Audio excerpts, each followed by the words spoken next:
We have Cheryl Ayers with us this evening. Hello, Cheryl. Hi. Cheryl is a member of our scholarship selection committee. She has served on the selection committee a few times. And so you can actually have an opportunity to talk to somebody who reviews the scholarships, has selected the scholarship applicants, and she's going to talk to you about successful tips for your application. So I'll turn it over to Cheryl now.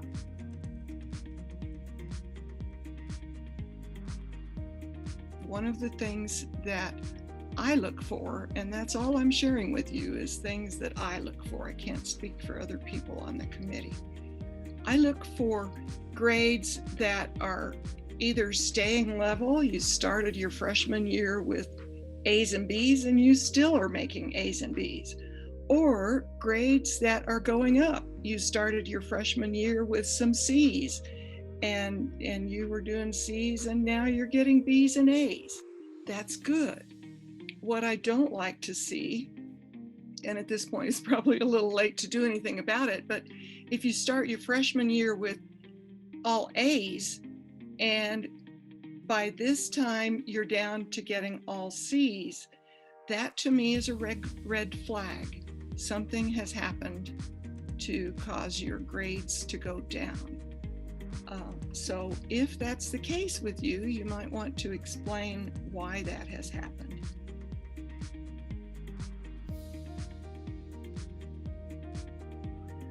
You want to personalize your application as much as possible.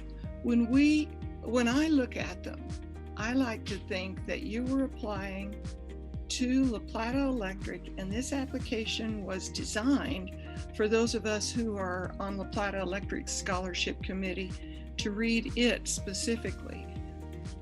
Occasionally, and I know that you have lots of scholarship opportunities, and I encourage you to follow up on as many as you can, but La Plata Electric has certain things that they are looking for, so I encourage you to not send the same application with the same essay that you send to everybody else.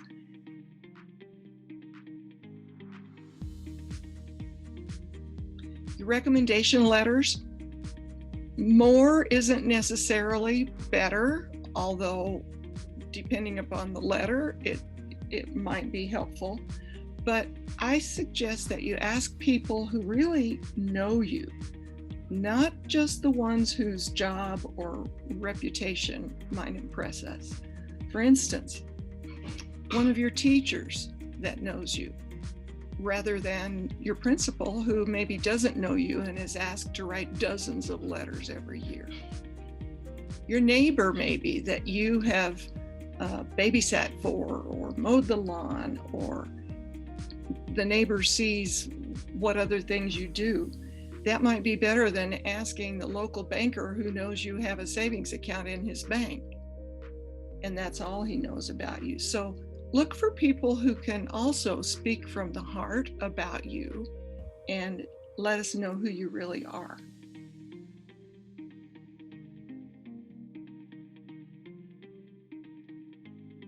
I like looking, when I'm looking at the applications, to see that you have been more than a student, that you have also participated in extracurricular activities through your school perhaps, or you have had community involvement.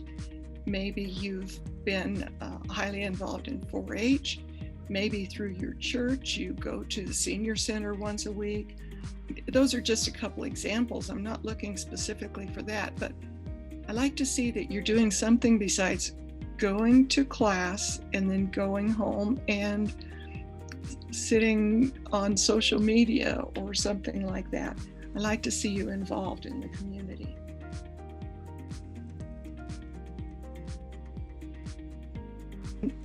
Your essay needs to be from the heart. We need to feel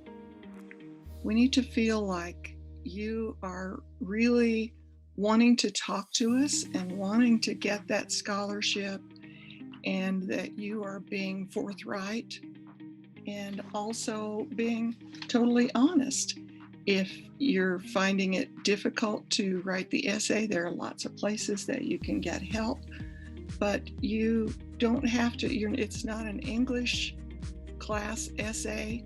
It's an essay to convince us that you are the best person for the scholarship. So why do you really need it? What are some challenges perhaps that you have overcome, or some difficulties, whether they're with your own health or family difficulties, or just maybe everybody's going to say dealing with COVID-19 has been challenging. So unless you can make that really personal for you, that may not have a lot to say. But if you have managed to overcome difficulties in your life, or challenges that you're still dealing with, perhaps, that helps to personalize your essay. And why do you want the scholarship?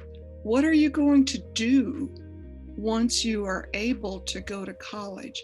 What difference will it make to you going to college if you get the scholarship or if you don't?